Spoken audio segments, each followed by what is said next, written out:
all live together with all our differences. We can still sit under one roof, and that is the mosque. And we always carry on that tradition of the past in our future.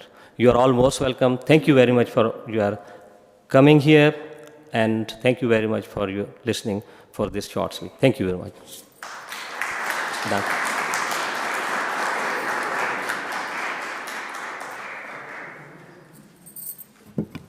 Thank you for the wonderful words, and I do hope that we continue the tradition forward. Before we continue, I would like to request everyone to please put their phones on silent so there is no further disturbance. Now, to share his thoughts on this historic mosque, I would like to invite the president of the community, Dr. Abdul Karim Said, to the stage. Seinen Gedanken mitzuteilen, möchte ich den Präsidenten der Gemeinde, Dr. Abdul Karim Said, auf die Bühne rufen. Bitte.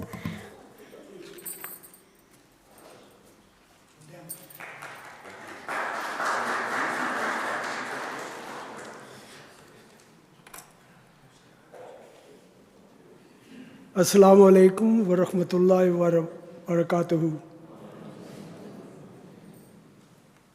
My title for the talk is Islam's message is for the whole mankind.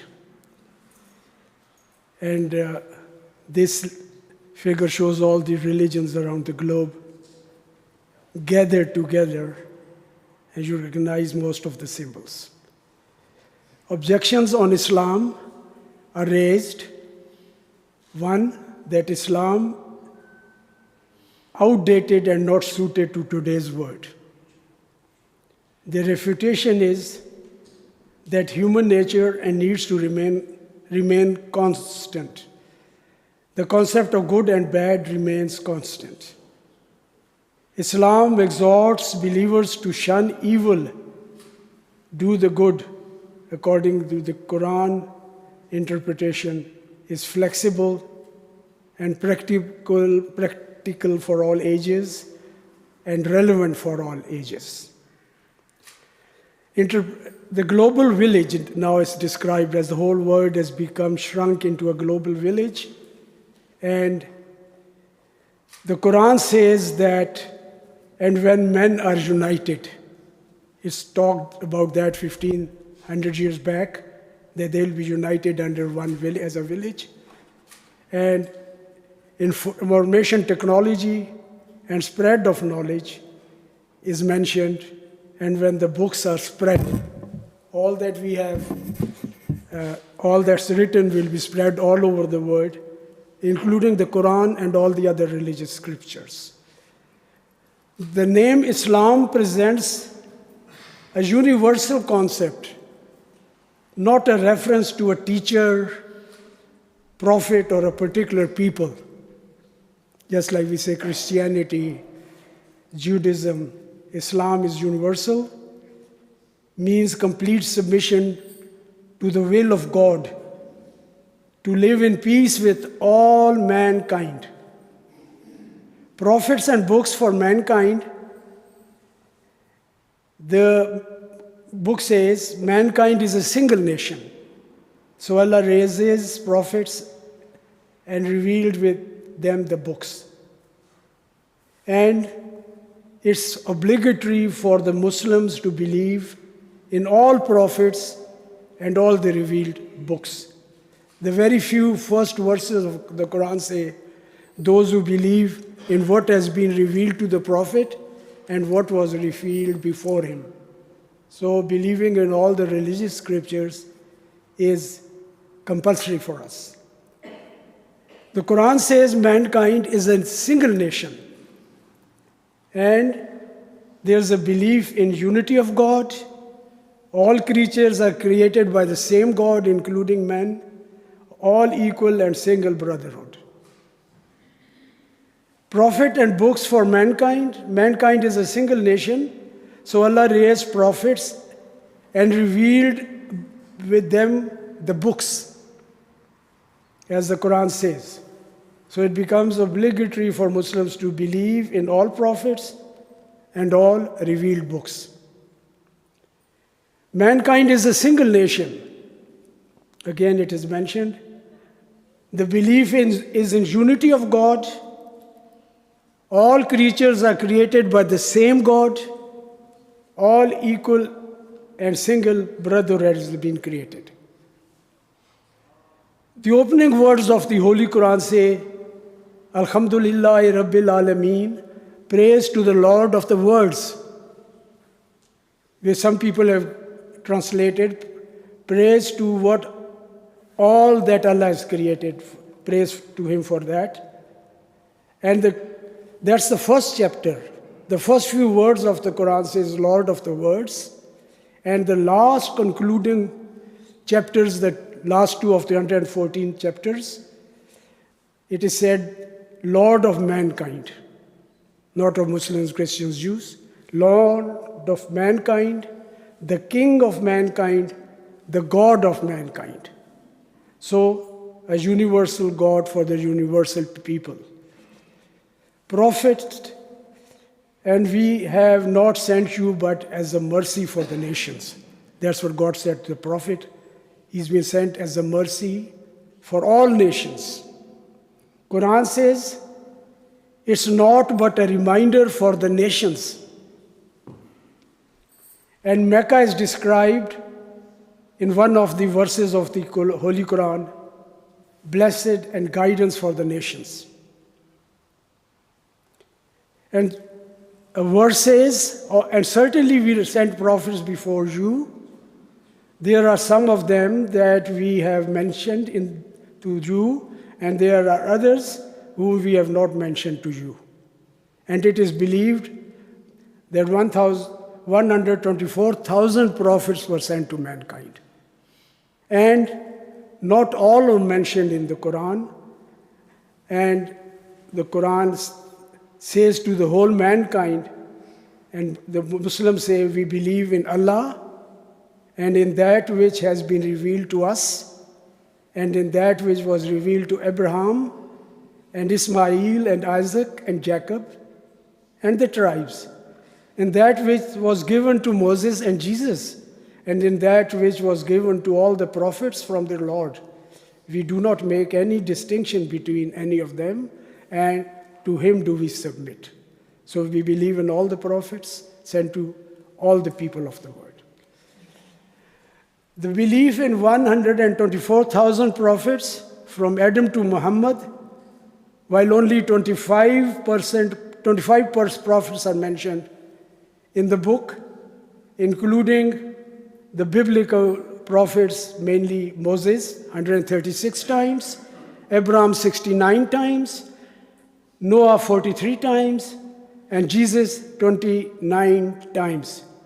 Muhammad, if somebody was asked how many times Muhammad would be mentioned, what would be your guess? It's a book for the Muslims. I'm asking you because you sat next to me. Any guess? More than the figures up here or less? Huh? Thousands? Thousands. But Muhammad is only mentioned 5 times in the Holy Quran. And there's no mention of his mother, his daughter, and his children. So it's not something that promotes the family and a person, but it promotes the entire mankind and the religion of unity. Other prophets which were non-Arab have been mentioned. Zulkifl, which refers to Buddha, and because he was from Kapilvastu, a city in India, Zulkifl, and Zulkapil, of Kapil, that is Buddha, has been mentioned in the Holy Quran. All the prophets have been mentioned, but it's concluded from what has been mentioned that they were sent to a limited people, a city, a family, a neighborhood. So we have Noah, Ad, Saleh, Lot, Shuaib, one coming to his people, some coming to Hud and Samud, and to the people of Madian. And Elias' message was to his people. The Quranic references are given there. They were all limited to their own areas. But there's also mention of a prophet of God in India who was dark in color, and his name was Kahan, And Kahan is, what is the name of the Prophet Kahan? Krishna. Krishna was known as Kahan, and he was dark in color.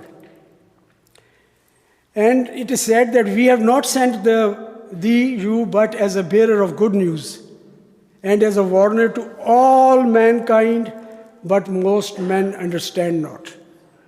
This says that Muhammad was a universal prophet. And he is a messenger of Allah and the seal of the prophets. He's ended the prophethood. Because at that time, the books were written, Quran exists unchanged to date, not a dot has been changed from it. It's the original book that was written, and the same is printed over and over again. And therefore, the prophethood could be sealed because no more prophets were actually needed. The prophet was finalized with him because the book was final and in written form to stay for all times to come. The prophet's last sermon, that says a lot about the universality of Islam. O people, your Lord is one. You are the progeny of Adam and Eve, who were created from dust. Hence, it is not permissible for you to make any discrimination between high and low, neither an Arab superiority over a non-Arab, nor a non-Arab superiority over an Arab.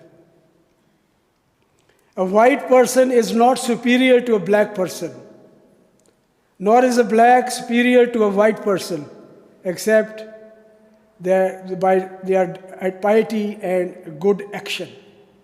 The most honorable among you is, in the sight of God, is that who is the most righteous. It's your right deeds that get you near to God, and not your birthright to be nearer to God.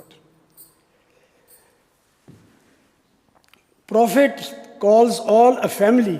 All God's creatures are his family, and he is most beloved of God, who tries to do the greatest good to God's creatures. Creatures, as we understand, are human beings, and also respect for animals, plants, and all his creation. None of you can be perfect believer unless you love your brother as much as you love yourself. That's what the Prophet said. You have to love your brother. And God said in Al-Ma'idah chapter 5, this day have I perfected for you your religion and completed my favor upon you, and have chosen for you Islam as a religion. And then, O mankind, we have surely created you from a male and a female, and made you into tribes and families, that you may know each other. Surely the noblest of you with Allah is the most dutiful of you. The more you act right, the nearer you are to God, and more the God loves you. And the Quran strongly discourages abusing people from other religions. It says, and abuse not those whom they call upon besides Allah, lest exceeding the limit they may abuse Allah through their ignorance. So you can't abuse Allah, other gods, because it's easy then to say and God and Allah. So it's forbidden in Islam. He who does good, does an atom weight of good, will see it. There's an award for everybody. He who does an atom weight of good will see it, and he who does an atom's weight of evil will see it. So both are awarded, whether it be a small deed. And Allah will have an award for us. He who does. It's not a Muslim who does this or a Christian who does that. Everybody who does good will be awarded. The concept of salvation is also universal. Nay, whoever submits himself entirely to Allah and does good to others, he has his reward from their Lord. There is no fear for such, and nor shall they grieve. Rakfur aleh. Is it aleh? Yeah. And Allah forbids you not respecting those who fight you not for religion, nor drive you forth from your homes, that you show them kindness and deal with them unjustly. Surely Allah loves the doers of justice. So it's all about justice to mankind that matters. O you who believe, be upright for Allah, bearer of witness with justice, and let not the hatred of a people incite you not to act equitably. Be just, that is nearer to observation of duty. Cooperate with one another in works of righteousness and goodness, and do not help one another in wrongdoing and aggression. These are all the reference of the verses. Be not one pleading the cause of the dishonest. This is said to the Prophet. If somebody is dishonest, whether it be a Muslim or another religion, the Prophet cannot take sides because he's a Muslim. Oh, you believe, let not people laugh at other people. These are the moral values Islam gives, and there's a universal respect for everyone.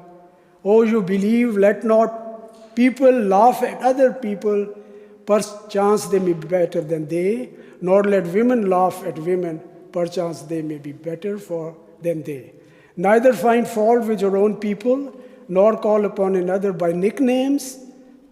Evil is a bad name after faith, and whoso turns not, these it is that are the iniquitous. So these are the standards Islam judges people with. And if your Lord had pleased all those who are in the earth, who would have been believed, all of them, will you then force men till they are believers? There's no forcing somebody to make a belief. So all these stories about Islam hatred, Islam aggression is a misunderstood concept, or as a result of people who do things like that, which we strongly forbid and hate. And it is not for any soul to believe except by Allah's permission, and He casts uncleanness on those who will not understand.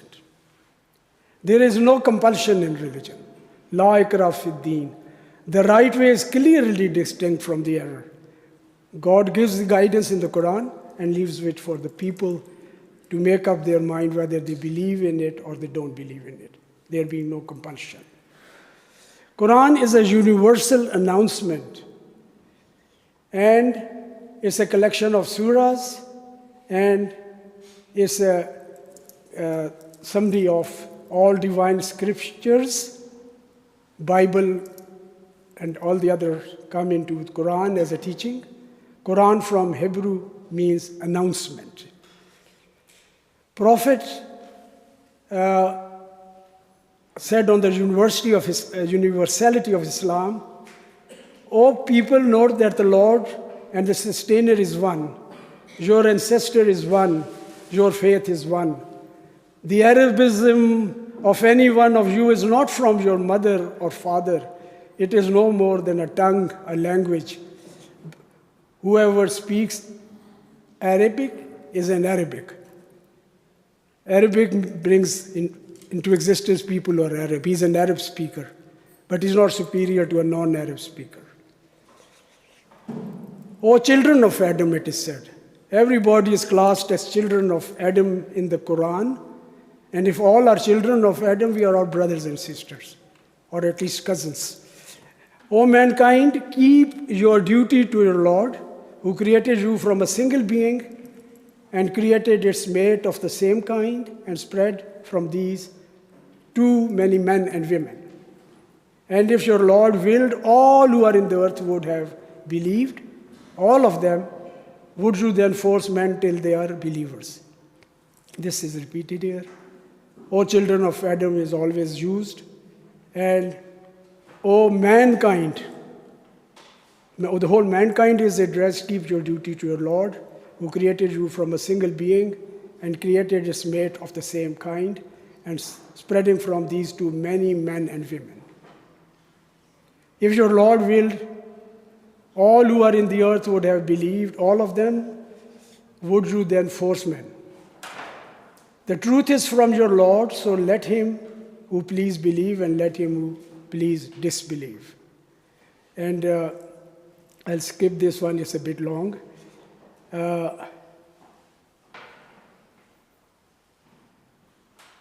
Permission to fight. Now, is Islam an aggressor?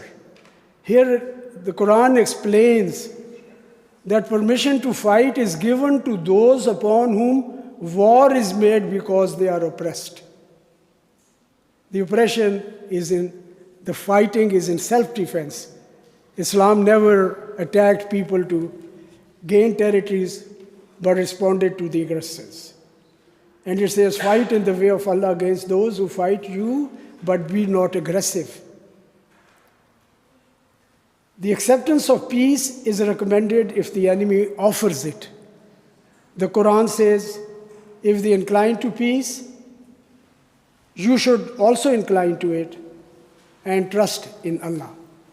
That is the last slide of my talk, and I've given a brief sampling of what the Quran says about peace and being friends and taking all humanity as the original brothers and sisters born from Adam and Eve, and all the religions, the Jews, the Muslims, and the Christians, all are accepted if they are doing good deeds and living according to what Allah says you to live by.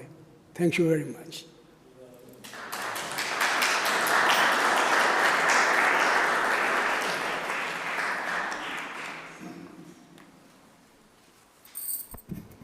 Thank you so much for the insightful words.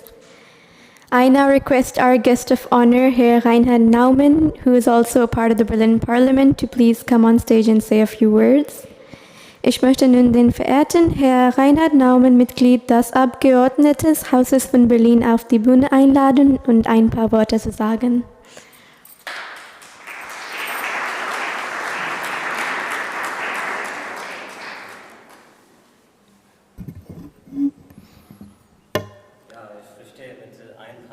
Ich mache das schon, kein Problem. Dear brothers and sisters, liebe Schwestern und Brüder, first, thanks to my doctors who decided the surgery for Tuesday and not for Friday.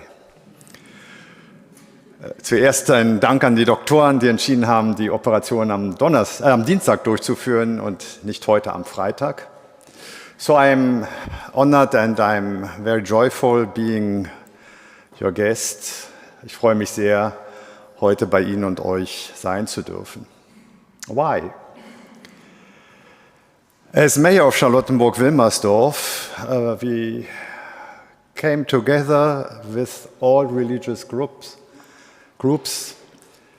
of our district. Als Bürgermeister von Charlottenburg-Wilmersdorf kam ich zusammen mit allen religiösen Gruppierungen, Vereinigungen, die in Charlottenburg-Wilmersdorf zu Hause sind. A wonderful diversity, eine wunderbare Vielfalt. The secret of our being together, Mr. President, was respecting each other, dialogue on a level of same eyes. Das Geheimnis der Begegnung war, sich im gegenseitigen Respekt zu begegnen, auf Augenhöhe.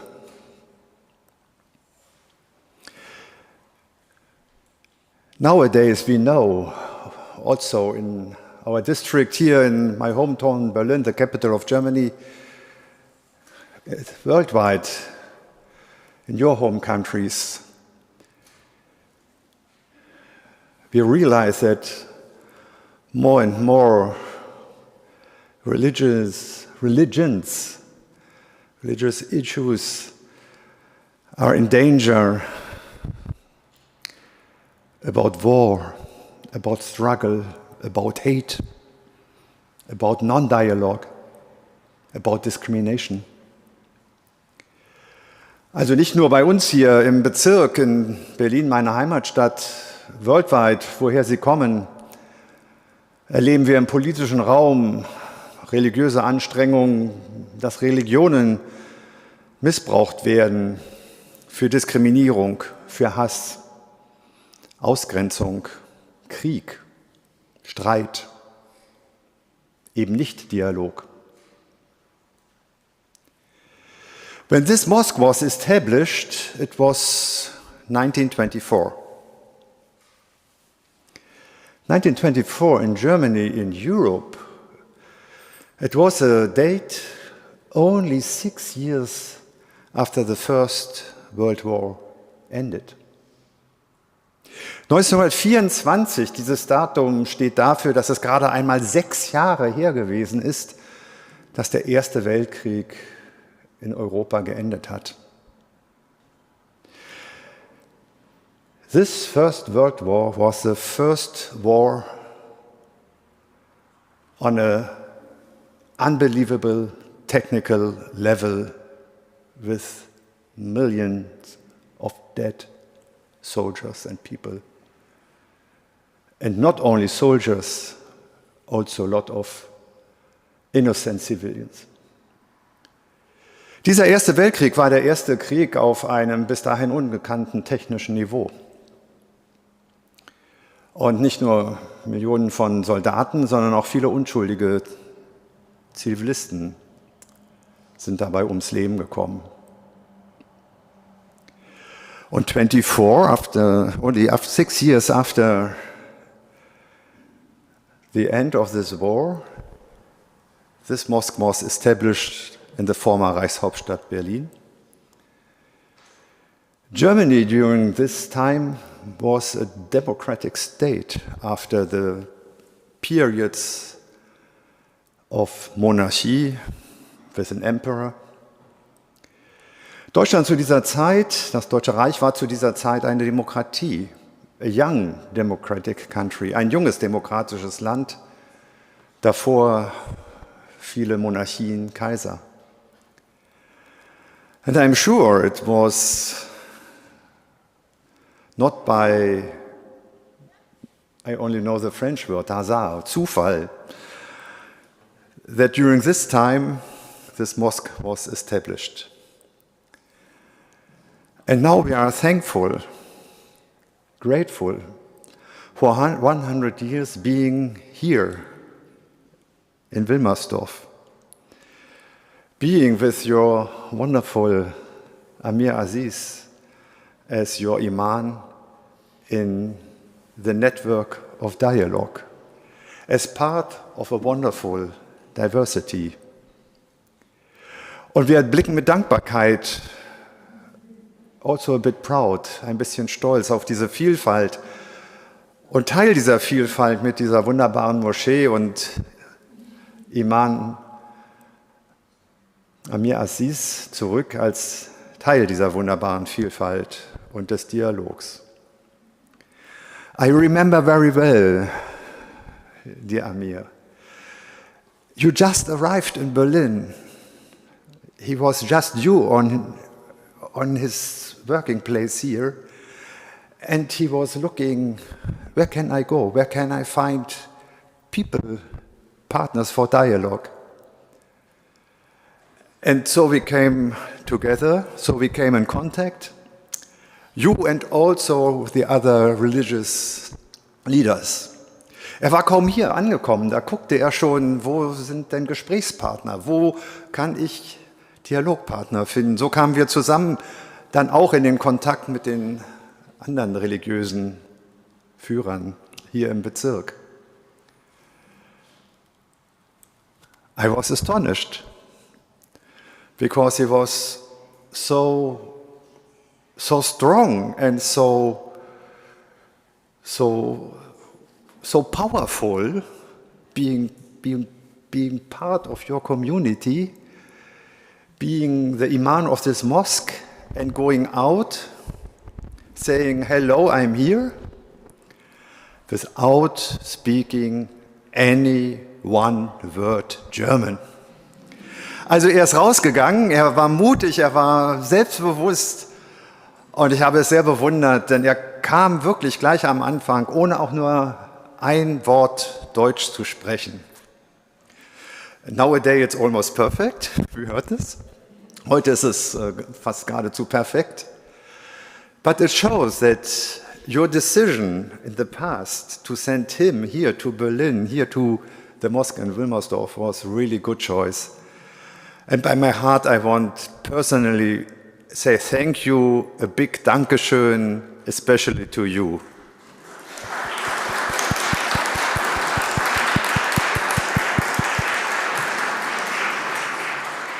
And you are clapping, Sie klatschen, thank you very much.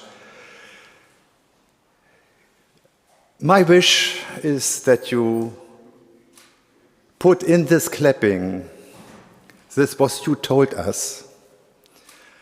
Islam is not a religion which is aggressive. Islam is staying for dialogue and for partnership, if the partners are respectful against you too.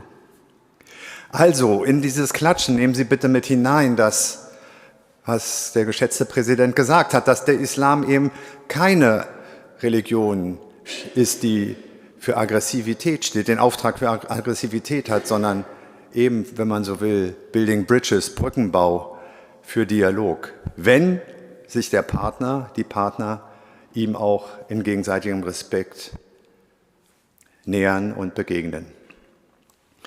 So, at least, as the representative of the political Berlin,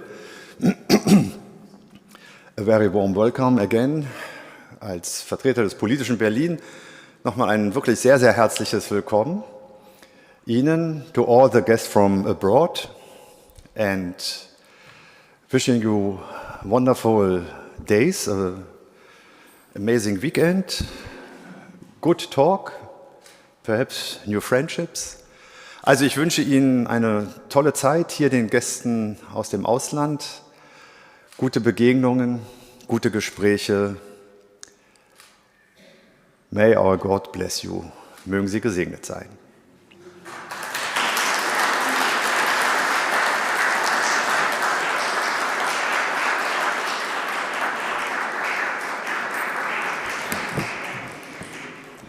Thank you for your wonderful words and thank you for being here.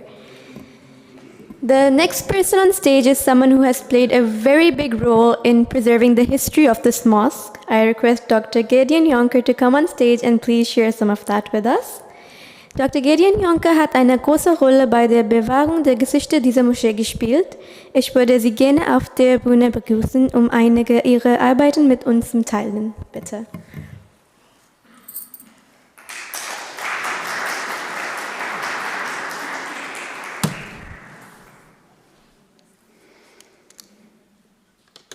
Ladies and gentlemen, let me first congratulate you.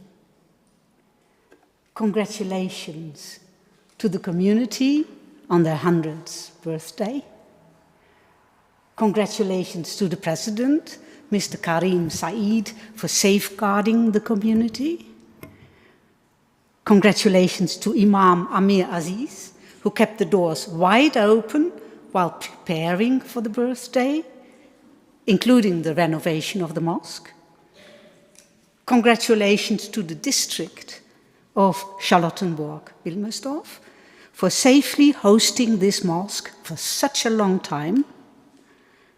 Congratulations to the city of Berlin for having this Muslim community as a vibrant conversation partner. Congratulations to all of you.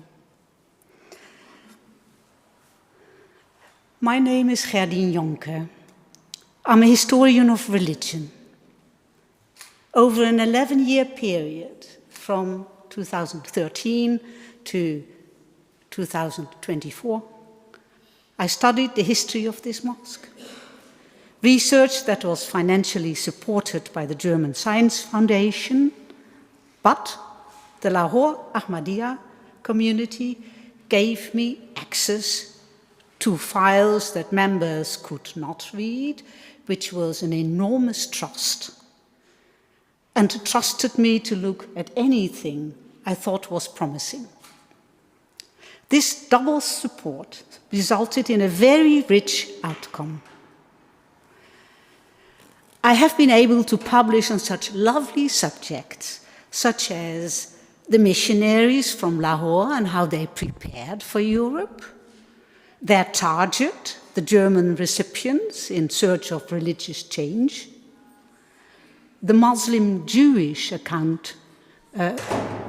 encounter that took place in this mosque, the restart after the war, the mosque archive, and last but not least, it's just going to be published, the German Quran, which the first missionary to Berlin, Sadruddin, published in 1939. As I presented this research at workshops and conferences, colleagues sometimes asked, why such a small community? My answer was that Lahore Ahmadiyya may be small in numbers, but when it comes to its potential for dialogue, it has an essential openness, a range and a reach that is not surpassed by other Muslim communities. Even more, with this potential, it has filled a need in European society, and to all appearances will continue to do so. So, what does Lahore Ahmadiyya stand for? In British India, as early as 1900, Ahmadiyya adopted a worldview that was essentially secular and democratic. It registered in the British census as an independent Muslim community, thereby accepting the legitimate government of the British and the separation of religion and state. After the first original Ahmadiyya community fell out over fundamental questions of leadership, Lahore Ahmadiyya adopted a democratically elected board with an elected president. In addition to these fundamental decisions, Lahore Ahmadiyya adopted modern Western knowledge as the key to modernization. She prepared a mission to Europe to explain what she believed Islam was about and to look for European partners, friends, discussion partners, converts. Ultimately, Lahore Ahmadiyya brought a vision of religious progress to Berlin. After the mosque was finished in 1926, it opened its doors to all viewpoints regarding the future development of religion.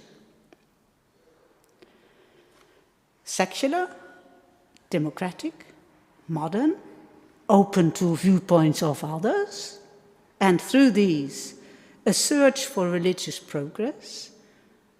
They are the 5 key words that, in my opinion, have defined the life of this Muslim community for a century. And that alone is worth a big thank you to all of you sitting here. For our better understanding of how the work was done, however, it would be a mistake to present the history of this mosque as a continuity. The more interesting question is, how exactly did Lahore Ahmadiyya tackle German modernity and the Nazi takeover, sailed through war and destruction, picked up the pieces after the war, mastered the vagaries of decolonization, and, above all, mastering the havoc which the second wave of decolonization caused in Pakistan. To understand the history of this mosque and the community behind it, it could be more fruitful to view it as a series of contingencies. In the following, I will sum up somewhat deep fissures in world history that shook this mosque, but also, time and again, made possible new ideas, new actors, and new forms of reaching out. The First World War was just such a contingency. Millions of people from the colonies were relocated in the European theatre of war. The globalization of the world accelerated, and for colonial intellectuals, the idea of independence took shape. As a warmongering party, Germany only took notice of the changes after the end of the war. When the Lahore Ahmadiyya missionary Sadruddin laid the foundation stone for the mosque in April 1924, it was a time of extreme unrest. Germany had lost the war, was considered the aggressor, and was in great difficulty. It suffered bank crashes, armed uprisings from left and right, and deep psychological crisis. Missionaries sent to Berlin, and there were quite a few, viewed this as a positive sign. As Abdul Sattar Kheri, founder of the Muslim community of Berlin, the Islamische Gemeinde Berlin, wrote in 1922, among all the countries of Europe, there does not appear as much scope for the propagation of Islam as there is in Germany. Everyone here is convinced that rebirth is not possible without following true religion. Sadruddin answered, Christianity has proved an utter failure to the West. It has shown that it has no such thing as even the semblance of brotherhood. To these forlorn nations, the Muslim demonstration of the real, the practical, and the universal is an object lesson. Sadruddin wanted to prove this by building a mosque in a very short time and attracting a large congregation. In every issue of the Moslemische Revue, the in-house journal, he wrote, to become a Muslim, no ceremony is required. Every child is born with it. For this reason, no transformation is needed. You can be a Muslim without telling anyone. Now, to whom, to which Germans did this appeal?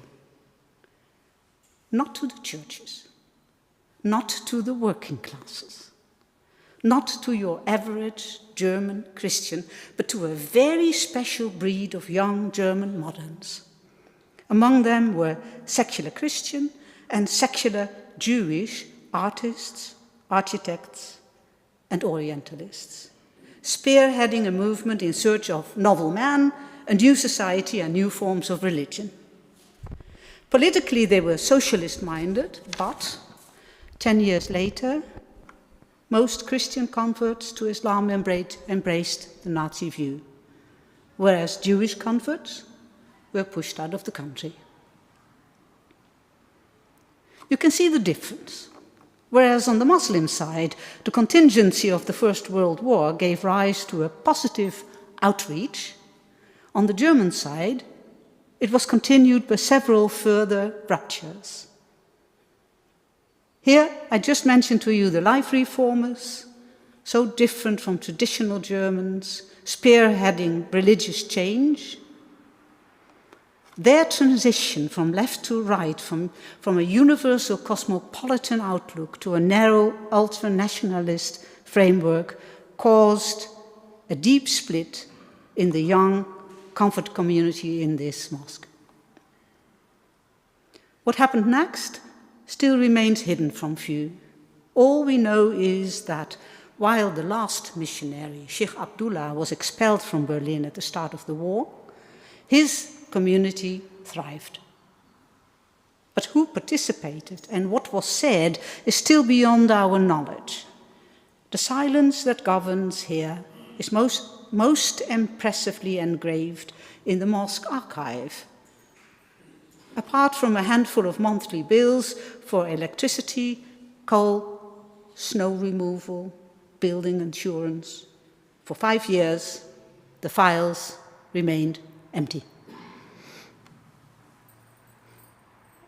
A A spectacular rupture with what happened during the war occurred immediately afterwards, when the chairman of the now much reduced Jewish community, Sigmund Weltlinger, asked Sheikh Abdullah, imam of this mosque, and Guido Auster, librarian of the Buddhist house in Berlin-Frohnau, to work closely with him. In particular, he called them to form the group Non-Christian Religions within the framework of the AKR, the Working Group of Churches and Non-Christian Religions in Berlin. In this framework, founded in 1947, Jews, Muslims, and Buddhists gained visibility and indeed sympathy through radio broadcasts and a broad network of mutual visits and talks. This certainly prepared the ground for Yahya Butt, who from 1959 to 1989, 30 years, acted imam in this mosque. Amongst others, Butt served as a mediator between German society and the new Muslim communities that appeared in Berlin as a result of German foreign workers' policy. In the Berlin dailies, Butt was coined as an ecumenical-minded imam. All of this could have been easily continued, if not for the second wave of decolonization, which rocked the world around 1980s. You will remember the first wave occurred immediately after the war, when the former colonies declared their independence. The second manifested itself 30 years later, when those same countries tried to become more independent from the West. The question of who are we arose, and in several Muslim nation states was answered with a new focus on religion. Pakistan, for example, the homeland of the Lahore Ahmadiyya, used religious orthodoxy to draw new boundaries between who was considered Muslim and therefore belonged, and who was not.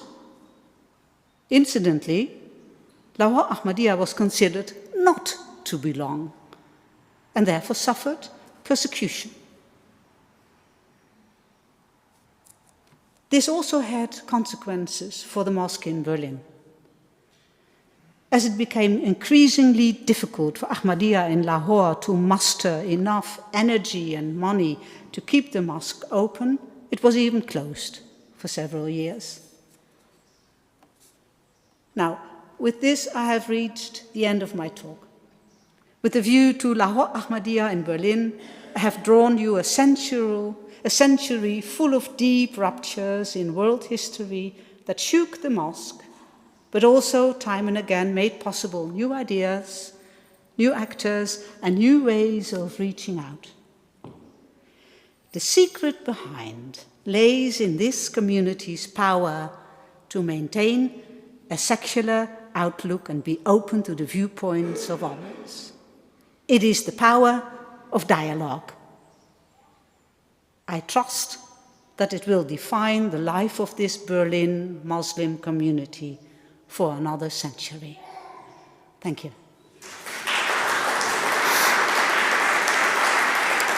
Wow.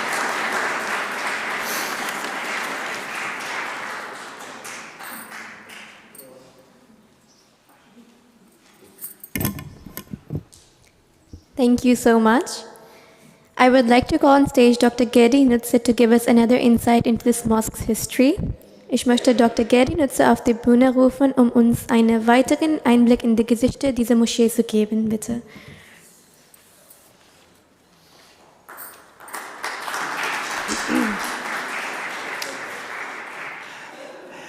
Thank you very much to invite me to your 100th birthday. This is a very special moment also in the history of our city, because you are the first mosque in the city, and it was in a time when the Buddhist house was founded 100 years ago, and the first time when a religious plurality was visible in this city. And I don't know if if you know, in this time the newspapers in the city, even the most conservative newspapers said it was a very special moment for the city, that it was possible to become contact with the Oriental thinking, with the Oriental form to serve God, and it was a very special time.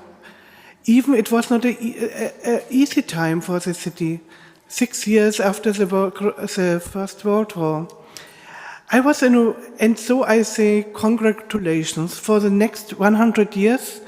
On behalf of the Berlin Forum of Religion and on behalf of the ecumenical cooperation in the city, you are a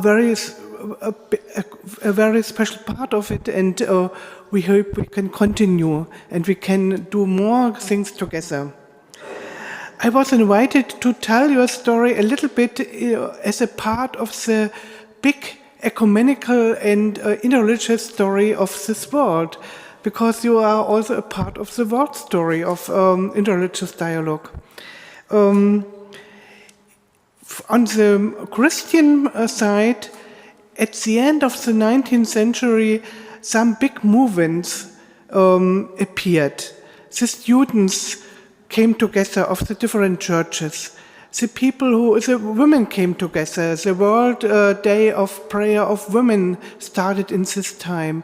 It was a time when the people noticed it is better we come together and we pray together. We change our experiences with our faith together. And in this time, the ecumenical Christian movement started. And 910, before the First World War, there was a very big conference in Edinburgh with people of a lot of countries, but more people from the north of the northern countries. Some people came also from India, and they said, we don't need teachers for our faith, we need brothers and sisters. And also in the same year, it was a very big conference in Berlin in 1910 of more than 1,000 people and of different faiths, and they came together because they said it is important that we cooperate to keep peace and to bring peace to the world. We all know it was not the next step of the history of this world, because the next step was the First World War. But after the First World War, also the people united to work together for peace, to work together for unity, to exchange the different ideas of the different religions and of the different parts and of the different churches. And then they wanted to create a new council of churches, but then came the Second World War. But even this didn't hinder them after the Second World War to say, now we come together, and they came together in Amsterdam 948, and they said, God don't want war. And I think this is very important for us, also in this time, when some people say, no, war is a method to show who is stronger than the others, and this is the only possibility to arrange with the aggregation in the world. I think as religions we have to think about how we can develop this world in a different way. And so after the Second World War, there were a lot of conferences of the different churches in this world. They started in Amsterdam, in this time especially the Protestant churches and the so-called free churches united.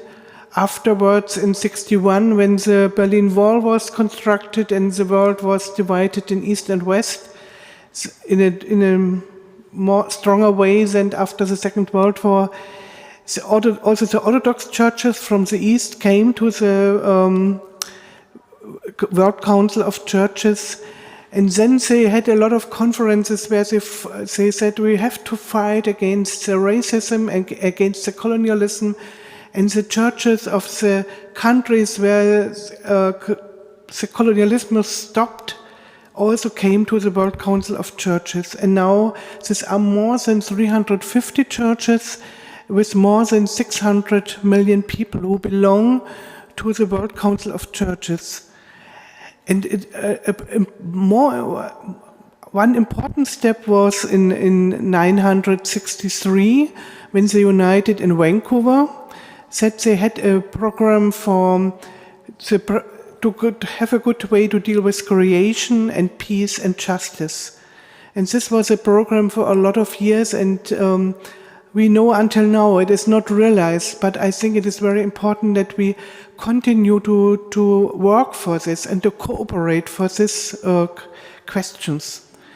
And afterwards they had a program that men and women have to be equal in their religions, that this is also an important question for all religions. And then there was a decade to overcome violence and to create peace. And it started exactly some time before we had the terrorist attack in New York and in the United States. But 10 years, all these Christians worked for peace, and in 2011 there was a very big conference in Jamaica where we exchanged all 6 experiences. And nowadays, what are we doing together? I think all of us, we have to give our practical answer, and also to look together what is possible as cooperation between the religions, and not to let discriminate one another and one religion against the other. I think it is especially after the 7th of October and all this dead people in Palestine and in Lebanon, it's a very big task for us all, not to say one religion has the guilt for this or the other, but we have to come together and to stay together, to pray together, and to realize some important steps for it. I brought with you a Christian statement from 990, when everybody was very optimistic that the world can be a peaceful place for everybody. It's from a conference in Seoul. You know, Korea is divided until now, but in this time the people thought maybe after the end of the division in Germany, it would be possible also for Korea to unite. And so the people united, the Christian people in Seoul. And I read it because I think you will find a lot of things which we have in common. I believe in God who is love and who has given the earth to all people. I believe in Jesus Christ, or Isa, who came to heal us and free us from all forms of oppression. I believe in the Spirit of God who works in and through all who strive for the truth. I believe in the community of faith, which is called to be at the service of all people. I believe in God's promise to finally destroy the power of sin in us all and to establish the kingdom of justice and peace for all humankind. I do not believe in the right of the strongest, not the force of arms, nor the power of oppression. I believe in human rights, in the solidarity of all people, in the power of nonviolence. I do not believe in racism, in the power that comes from wealth and privilege, or in any established order that enslaves. I believe that all men and women are equally human, that an order based on violence and injustice is not order. I do not believe that war and hunger are inevitable and peace is not possible. I believe in the beauty of simplicity, in love with open hands, in peace on earth. I do not believe that suffering need be in vain, that death is the end, and that the disfigurement of our world is what God intended. But I dare to believe in God's power to transform and transfigure, fulfilling the promise of a new heaven and a new earth, where justice and peace will flourish. And with this hope, I think we share it. I congratulate you, and I wish that we could stay together. And one last thing is, now in the ecumenical movement, they say it is a time to be together with our hearts. And they have a heart which has also hands, because I think love is also something which we have to do, not only to speak about. And if you like it, I give it to your imam. And because I think he has a big heart for everybody. And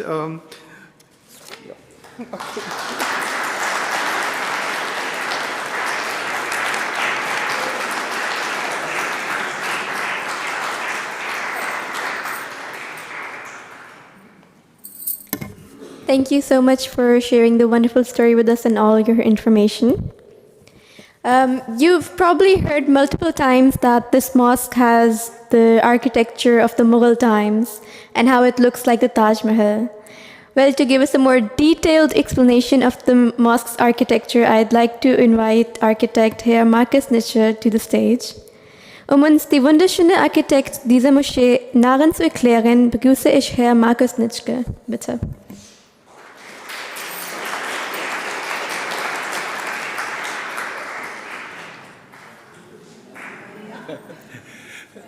Yes, I'm Markus Nitschke, and I know you are expecting my speech about history of this mosque, and I think it's late, and I don't want to speak about history of this building, but about architecture and the soul of this building. And we start here 14 years ago. We come here, and I think most of you remembers the Imam August Santo. And we was here with our office, around 12 people, international young people, young architects, and he explains the mosque here. And we are in good dialogue. And after he said to me, I see you understand sacred architecture, and you are young international people, I like it. And do you want to work here? And you can immediately start it if you bring money.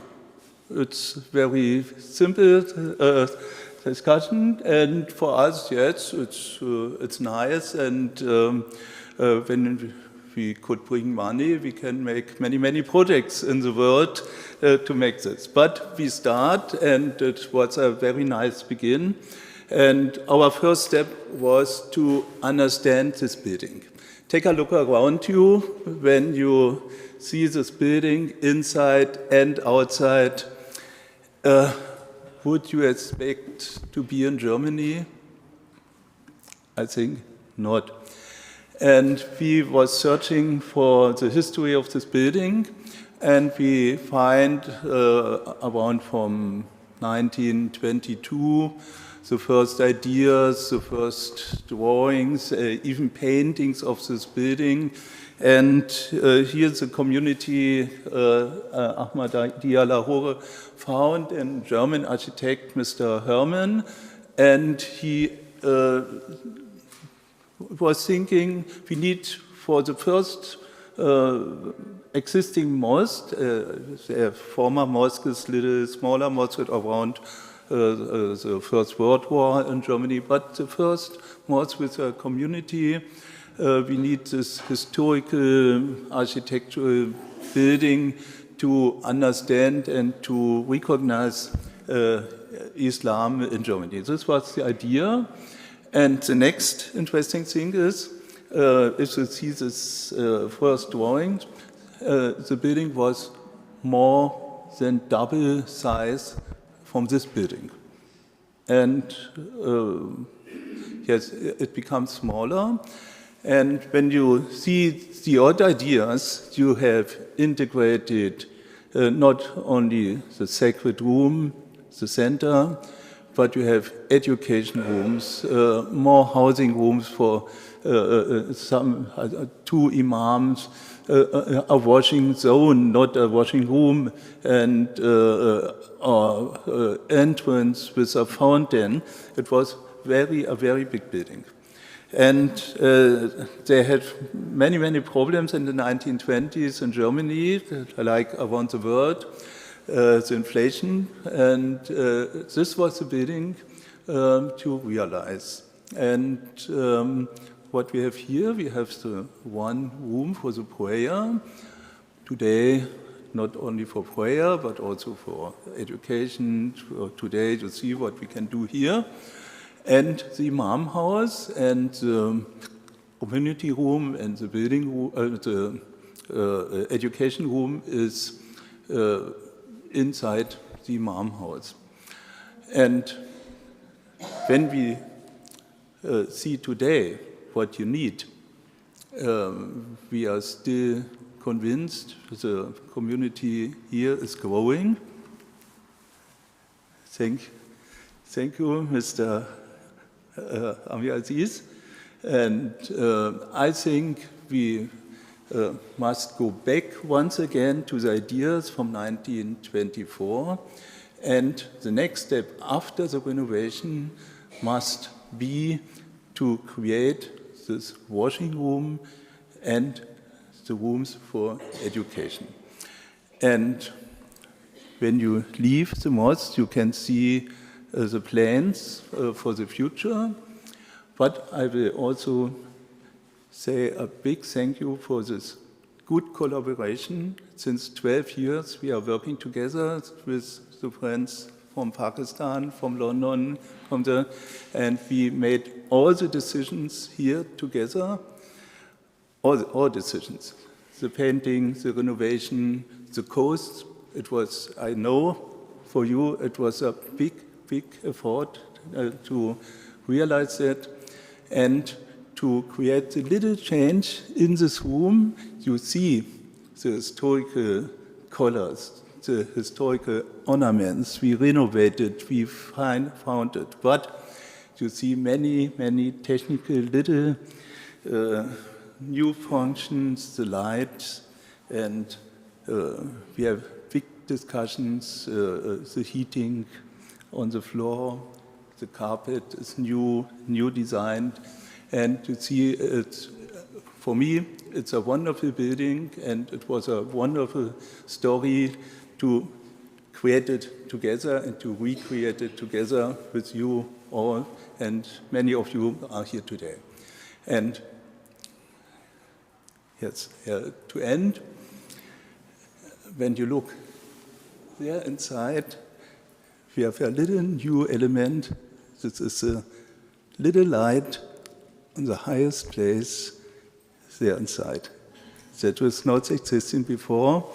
And when I hear Mr. Naumann and Ms. Nütze and Gerdin Jonker, and I think this little light we are searching all, and for the next 100 years also from our side, thank you.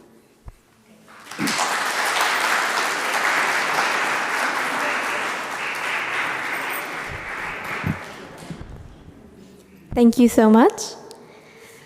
I thank all of you for coming to the mosque today to celebrate 100 years. Your presence had made this celebration even more special and memorable for all of us. Now I will hand over the mic to the Imam Amir Aziz for his closing remarks. Vielen Dank, dass Sie heute in die Moschee gekommen sind und unsere 100-Jahre-Feier so etwas Besonderes gemacht haben. Ich gebe dem Imam Amir Aziz die Bühne für seine Schlussbemerkungen. Bitte.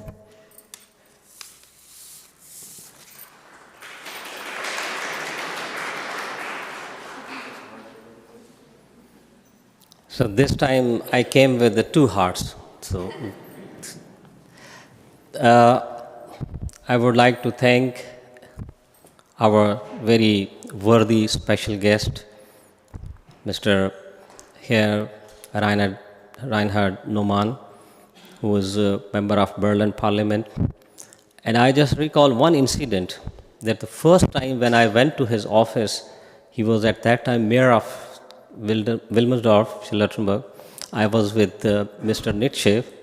We went to his office and we wanted for some assistance for the finance for the mosque. And he said, which mosque you are talking about? We said, Wilmersdorf Mosque. And he said, oh, these people are not so interested. There's nobody even to talk about German, so why should this be supported? And I said, no, now you can come and you can see this. So thank you very much. I know that his help was a great help for getting finance from the different agencies, Lotus Stiftung. He was the one who actually has helped us throughout this renovation, and we really thank you for this, your help.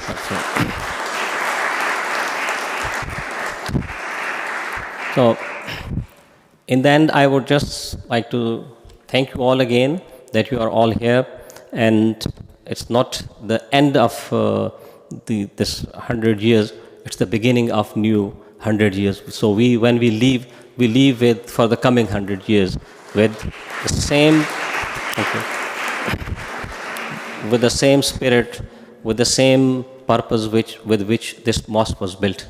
And I'm sure that we hope that special problems like the Krieg, that's war in Ukraine and in other parts, in Gaza and everywhere, wherever there is war is going on, it will end. And when today we lit 100 candles, and the last candle was from the youngest member, he is only 6 months. So we hope that when he is a grown-up boy, inshallah, so this world will be a peaceful and wonderful world. Charlottenburg, there's one theater. They made one small play in the mosque for some years back, and they said that the theme was, when the Krieg in Syrien beendet, dann ganz Welt ist ein wunderschön Welt, wie das Moschee ist. So we hope that when the war in Syria will end, we see that this world will be as beautiful as this mosque is.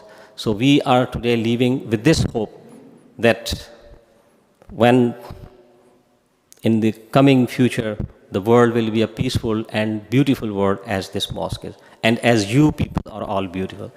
Thank you very much that you are all here. So you can all join us for the dinner. So it's all ready for you, and we can now have the informal discussion also.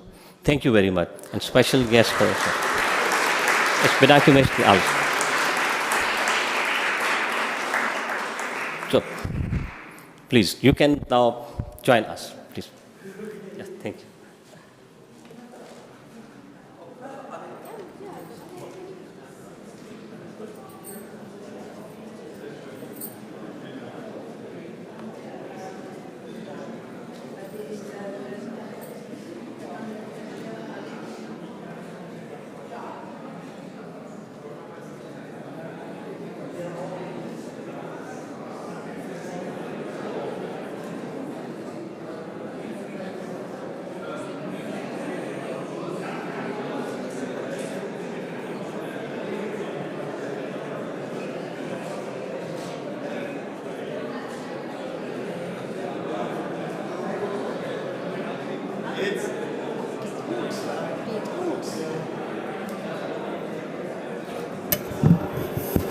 Just one announcement, there are books outside. Please don't take these books with you.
kan ilees asar ka ba?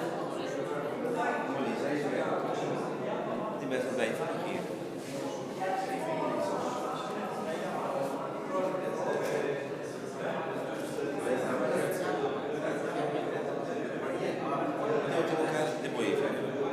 Mali شايف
Dulu salat asal pagi, itu salat asal berjuka. Saya ook heel veel bij zijn. Maar ja, toen ben ik naar binnen gekomen, ik zeg, maar ik ook gaan lezen. Vertelde me dat de dop was slecht kapot was gegaan en dan kom ik binnen. Ik ben jullie aan het zoeken van, ik ga een plekje zoeken om te lezen toch? En dan zie ik opeens, en dit zoek jou. En je was niet opeens van mij hier staan. Dan kom ik hier naar